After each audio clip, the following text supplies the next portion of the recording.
Welcome to the Law Enforcement Workshop. I'm here with Tori from Dogs to Dog Tags. Luckily, it's a program I got to be part of, so I'll let Tori explain a little bit of his background and what this program is and maybe some of what the program does for me. Well, thanks, Israel, for asking me to come up. I appreciate it. So my name's Torre Willadsen. I worked for the Department of Defense in 2012 doing bomb dogs. So we trained the dogs, we imprinted the dogs, then the Marines would come in and we taught the Marines how to use the dogs while in combat on foot patrol or mounted patrol. I did a tour in Afghanistan with the 7th Marines in 2012 from April till October. And I made a lot of good bonds with the guys, but I saw a lot of things that general civilians don't get to witness. They hear stories and they know that there's war going on, but they don't really see the day-to-day that's going on there or meet the guys who are in the thick of it at the time. And I was just blessed, to be a part of, that tour with those guys at that time in Sangin. And Sangin wasn't a very happy shire, as they would call it, when we would sit down and make fun of what was going on. Lots of dark humor. Just like law enforcement, everything else. With you guys, the law enforcement guys, even the law enforcement guys that weren't veterans before they went in, they still have that. I mean, I think situations create dark humor to manage your day. And that's pretty much what it was over there because, it was before we got there, 3-5 was there. And they literally had to blow up their own roads. They couldn't travel on the roads that were already there because they couldn't go more than a couple of yards without hitting an improvised explosive device. So that's what the dogs that we trained did. They searched for the IEDs in travel, in whether it was convoy or if it was on walking. And I got to meet the whole battalion because we had handlers from each company. So I had Animal Company, I had, Bravo, I had Charlie. It's actually, they're the only ones left that are Animal, Baker, Charlie, and Dog Company. Then they had weapons. And I had handlers from each one of those companies. So my job was to travel around the AO so I could keep track of the dogs, keep them, on odor, and then, make sure the guys were, training them and taking care of them and they were healthy and they had good kennel space. Everything in Afghanistan, we pretty much had to make. There were no kennels out in the AO. The kennels at Leatherneck were awesome. It was right next to the Army Veterinary Clinic, so we had everything we needed right there. But when we pushed out into their fobs and their cobs, everything had to be made from scratch. So we taught them how to take Hesco and make kennels out of it. But I became very close with a group of Marines that were the 81 mortarmen. And at that time, they were doing the Hearts and Minds with Obama. So they weren't doing their main job launching in support of combat, their mortars.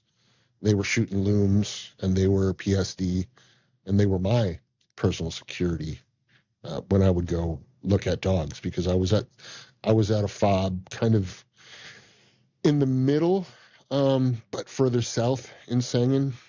So I was, just north of Nole, and then I was just south of Alcatraz.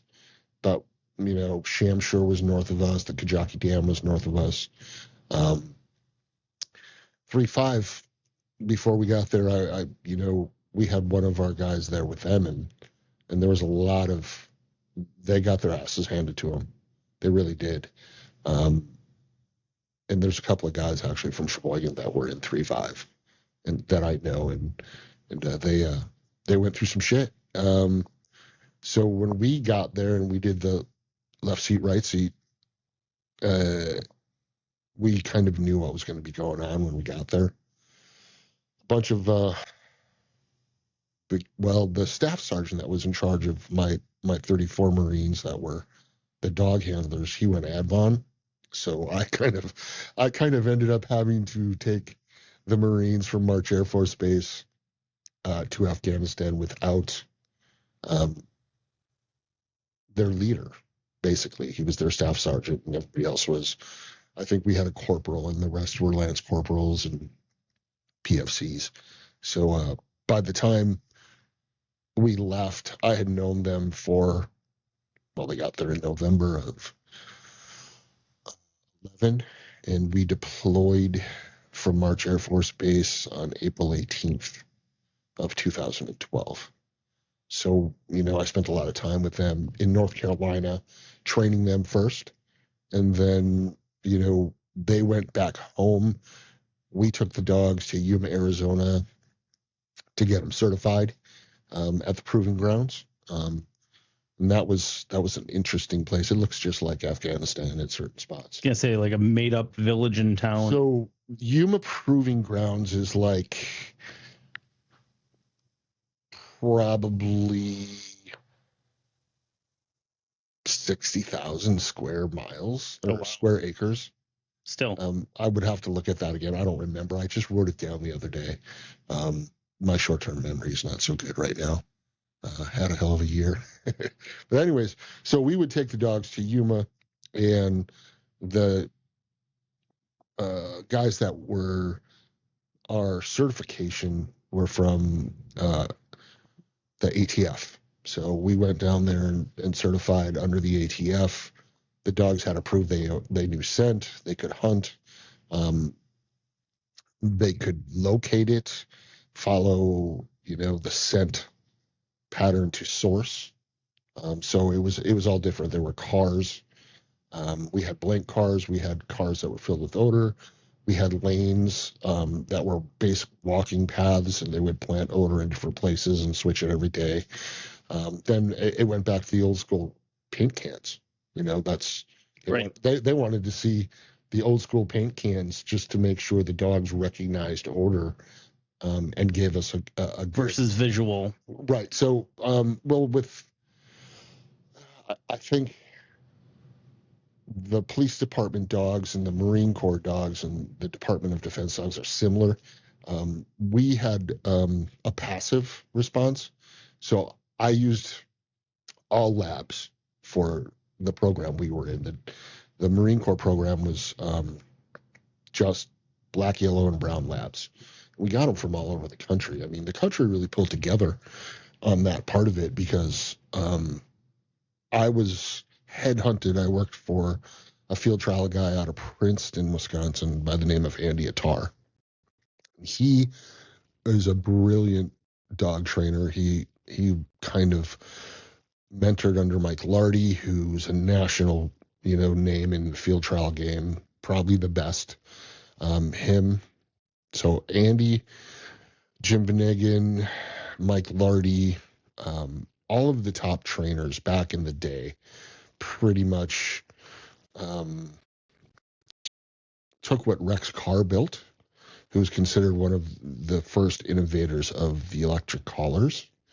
And, a lot of what the field trial game had become came from Rex Carr, who was a sergeant major, actually, in the Army and in California. So a lot of the guys here kind of followed what he did. And Mike Lardy went out and spent time with him and came back and started his training program and kind of revolutionized it when it came into the 80s.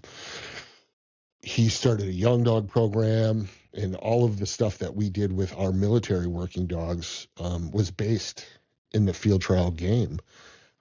So without, Mike Lardy and Andy Attar and Jim Venegan and a whole bunch of others, they wouldn't have had the personnel to kind of do what we did. Right. The volume of dogs and training and time. They hired me. I was working for Andy, and actually Andy's assistant before me was a friend of mine, and he got hired by the company to come down there, and he reached out to me. He's like, "Hey man, we just got a 680 dog contract. We need people You need a lot of people who understand." So I mean, guys and girls that were dog trainers that understood the collar conditioning, the force fetching, the teaching, from pattern blinds to visual blinds to pattern blinds to cold blinds. Most assistants or amateur field trial guys who run the same kind of program, they all came together, and they were from all over, Wisconsin, East Coast to Upper East Coast, down south, out west, mid. I had guys from Michigan that I worked with. I had guys from Missouri that I worked with, Minnesota, Colorado, Arizona. Wherever there was a professional dog trainer of any kind of standard, a lot of their assistants or people who helped underneath them or kennel support who understood what we were doing came to North Carolina, and we got at it. It was kind of a weird combination of civilian dog trainers, military dog trainers, and special forces guys who started the company. Right. So Lane Kelson was the guy who started the company, and he was Army SF, and he brought a lot of his guys in because they did a lot of the early stuff in Iraq. Sorry. And those guys were amazing to talk to. I mean, all the stuff when I was young and that first war kicked off. They're the ones probably throwing the dog out of the helicopter, plane, and so they didn't use a lot of dogs in regular Army. The Special Forces guys, they had Belgian Malinois and German Shepherds from old school. A lot of the dog training techniques that we implemented, the Army had no idea of, because they used bite dogs and tracking dogs, so they were more sentry. They hunted people, and it all started during Vietnam. Some of the dogs in Vietnam were vicious. I mean, they would go up the leash on their handlers, but that's what they did, and they evolved into, the program we strictly used for the IDD program was based off of what Rex Carr did and Mike Lardy perfected, and Andy and Jim Van Iggen, everybody that's good in the field trial game. That's where it all started. And Wisconsin actually is considered probably the best area in the world for the field trial game. More Wild Rose Kennels up by. Oh yeah, I've heard of that. Yeah. Okay, so Mary, she's bred more national champions than I think anybody else in the world. Now, I haven't been in that game in a really long time, but I talk to Andy all the time because he's like one of my mentors, on the field trial side of things, and just a brilliant dog guy. Jim and Egan, literally, his kennel is a half a mile, not even down the road from where we are. Oh, really? Yeah. So if you would go south on M, sure, he's on the corner of 28 right there. And he just retired, but he was probably the world's best young dog trainer ever. So I got to meet his assistants. So that was Seth Steenbergen, who worked for Andy. So when he left Andy, I took over his spot. And Patrick Dano came in and worked for Jim. So I threw birds there. But I got to watch. Right. And learn. I got to watch and learn. And the funny part about that whole thing is Jim Van Iggen was my football coach my baseball coach in T-ball when I was a peewee. I come from a small town in Sheboygan Falls, and his dad and my dad shared the same birthdays. He played sports with my brother-in-law, so it was just everything comes full circle. And through this whole thing, working with the Marines, then moving from the Marine program to the Army program, and doing doing that. I met a lot of great American kids, and that was one of the things that was really hard, because I was training the dogs to find bombs is one thing. You set them up, they can do it. They understand odor. They understand the hunt, because it's basically extreme hunting. Yeah, right. Black labs hunt ducks and they hunt pheasant, they hunt upland birds. So the same odor cone is used in hunting birds as is hunting explosives. So you imprint them on the explosives, and it's a game to them. Right. See what they can find. Yeah. And then you just pattern them for rooms, or you pattern them for cars, or open field searches, or doing roadways. The program got started, I think, in 2006 or 2007. And Lane took the lieutenant colonel who was in charge of Lackland Air Force Base, the K-9 program there, to a field trial event. They were personal friends or something. I don't know what it was, but the story goes is she was at this field trial event, and she witnessed a thing called a blind. And it's where you put a dog next to you, you say back. It takes off in a straight line, and it'll stop on a whistle and turn around and look at you. And you can, give it directions to the right or to the left or on angles. And something popped in her mind, and she's like, can you imprint those dogs on explosives and then teach our guys how to use them? Because at that point in 6 and 7, the dogs are still on 30-foot leashes. So the handlers were never more than 30 feet away from, there were big bombs. So Iraq really was devastating to a lot of the convoys and the foot patrols. 200-pound bombs, 500-pound bombs. They were destroying and killing and wrecking things. So having the dogs off leash, teaching them to handle and search, you could do 500 yards. Just take more distance, yeah. Yeah, you could do 500 yards at a time, or you could, clear the route so everybody could move up. And if you're going into a compound, you could send the dog from 300 yards away, and they could check all the way to the compound. They could check the doorways and the sides of the walls to make sure it was safe.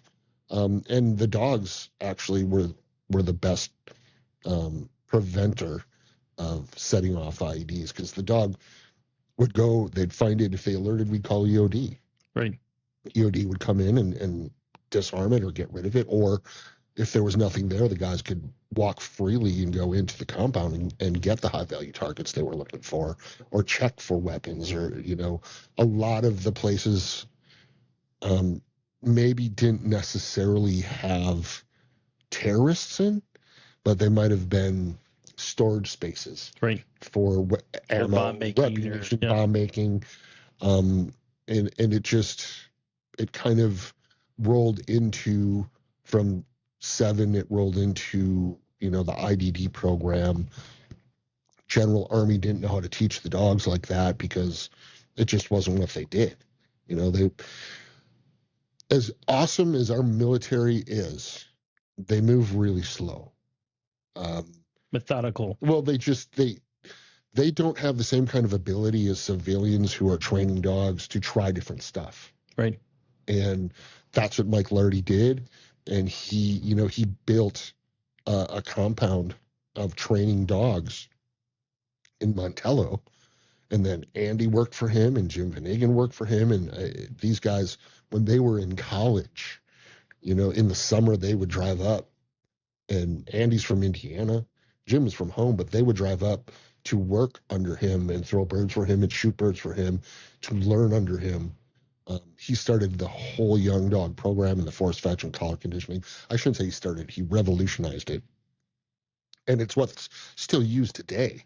So anybody who knew that in the country was asked to come honor this 680 dog program for the Marine Corps.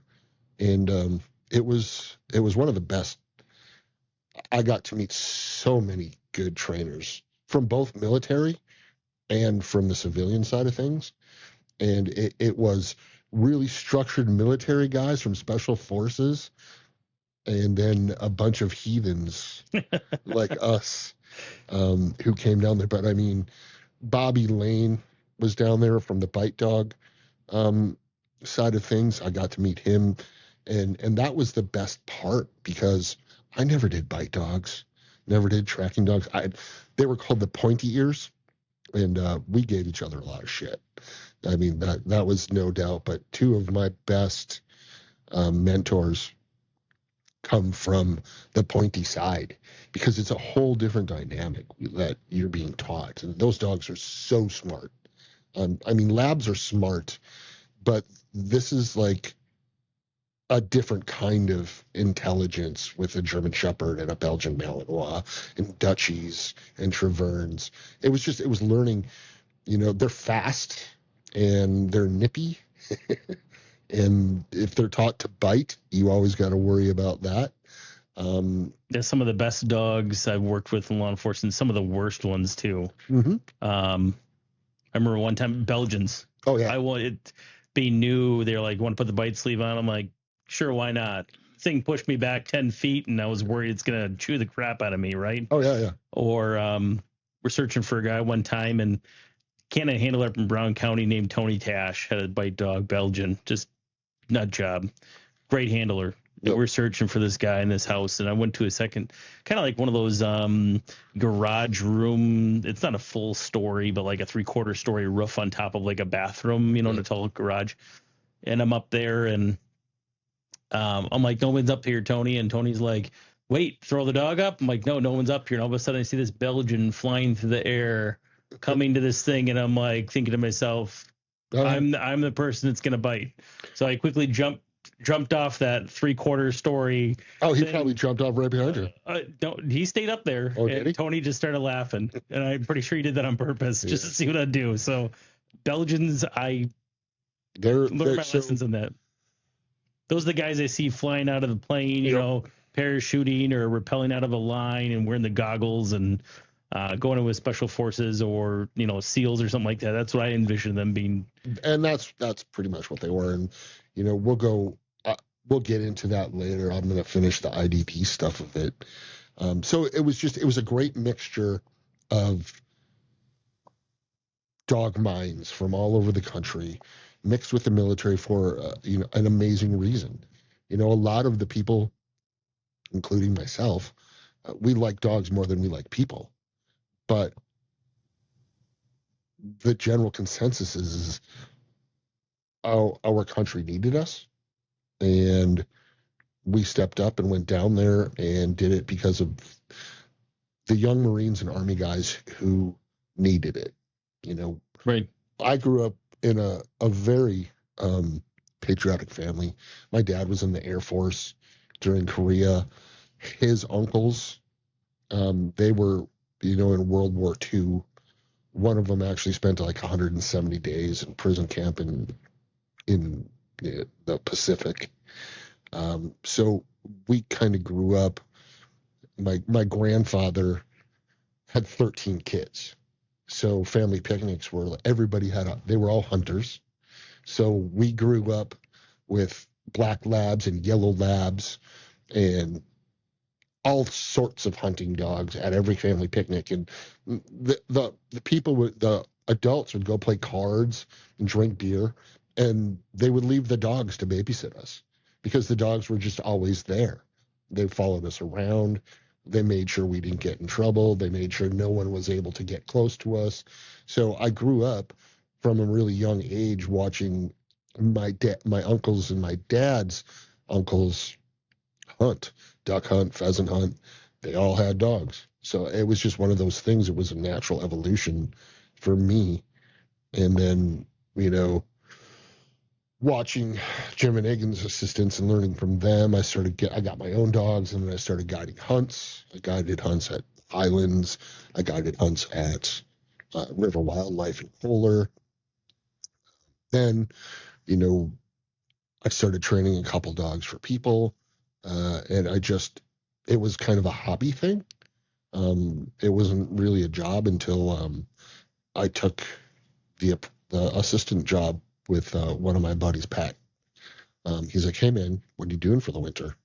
And I'm like, I don't know. What are you? He's like, I need an assistant. So I went to Georgia with him for that winter.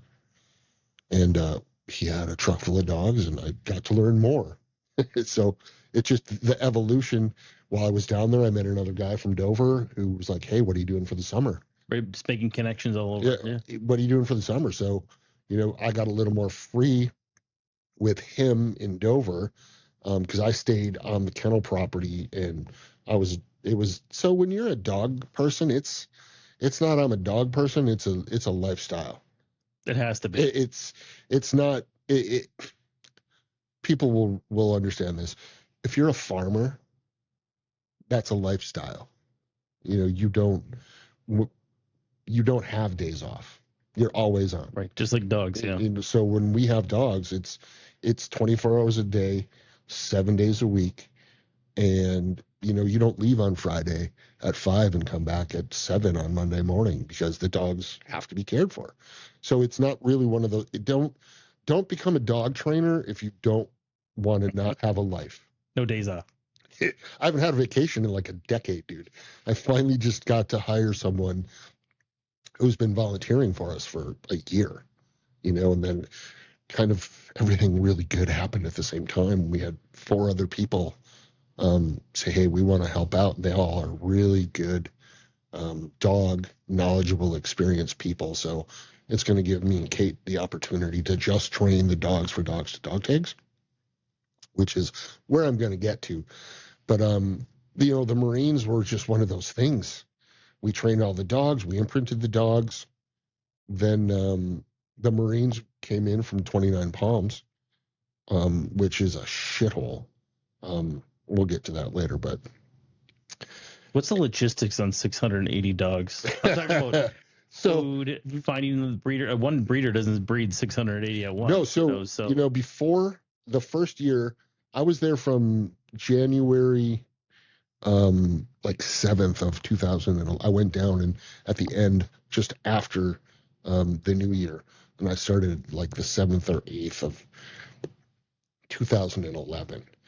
And some of the first stuff I did was when the company put out to everybody in the country that we were looking for labs to join this program. Started means it already understood sit, here, heel, down, good, was retrieving and hunting well, all the way up to, qualified dogs.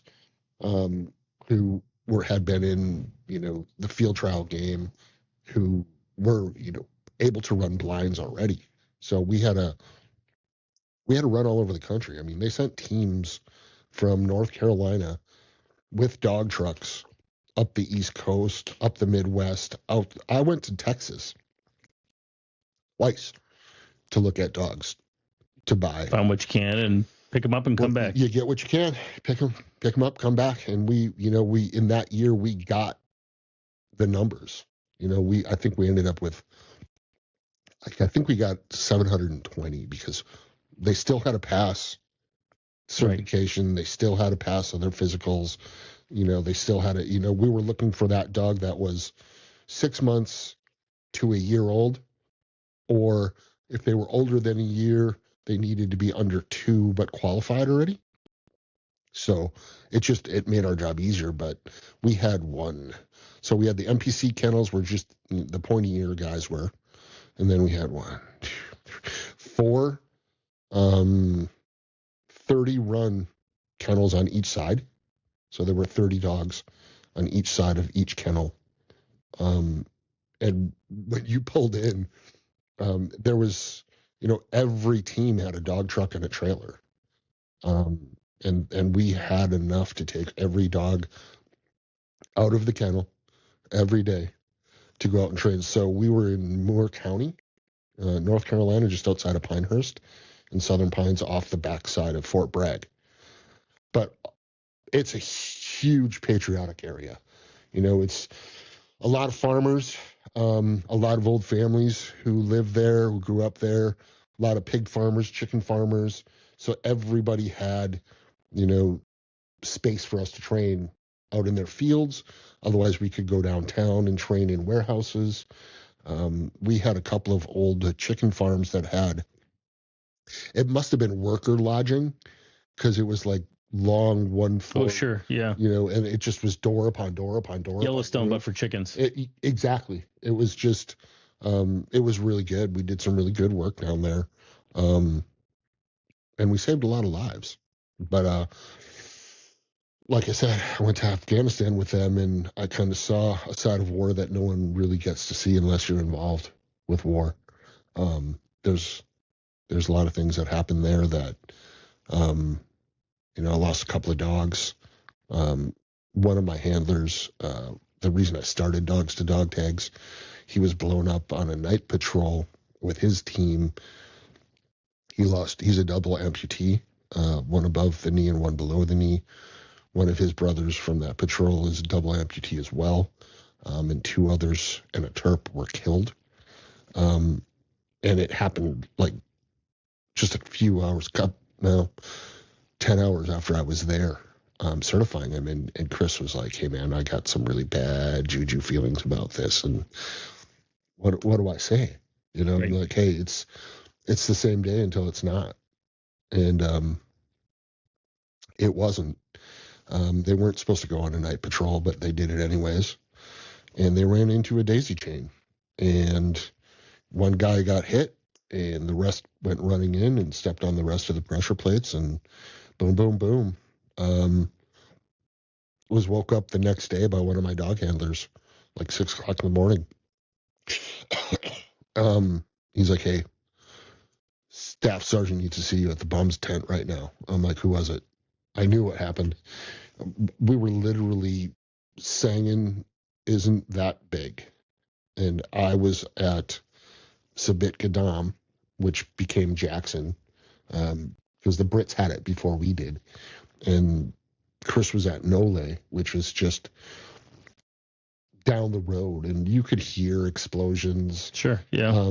All the time. So it wasn't one of those things where I heard that explosion or those explosions and thought it was anything to do with Chris and his team. But it ended up being that way. And I went down there, and the bums were my family there. So I hung out with them. We cooked food together. They took me everywhere I needed to go to check on dogs. And they were the ones who told me that Chris, I just was like, hey, is he dead? Is he alive? And Staff Sergeant was like, well, right now he's hanging in there. He's at Bastion, because that's where the medical team was. And then he was flown to Germany.